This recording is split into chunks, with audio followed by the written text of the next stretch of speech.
నమస్కారం. నా కవిత శీర్షిక ప్రశ్నించే హక్కు.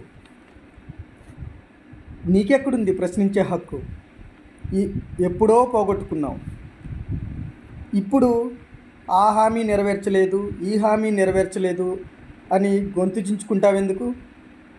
అసలు నీకు ప్రశ్నించే హక్కు ఉందా? ఎప్పుడైతే 100 రూపాయలకు కక్కుర్తిపడ్డావో ఆ రోజే నీ హక్కును నువ్వు కోల్పోయావు.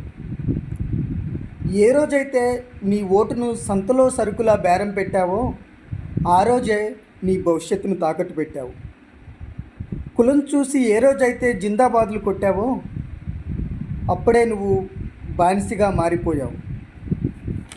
నిన్ను కొని గెలిచినోడు నిన్ను గెలిపిస్తాడు అంటే నమ్ముతున్నావా? సమాజాన్ని సక్రమంగా పాలిస్తాడు అంటే నమ్ముతున్నావా? నీ అమాయకత్వం. నీ ఓటు హక్కును అమ్ముకున్న రోజే నువ్వు ప్రశ్నించే హక్కును కోల్పోయావు. Thank you.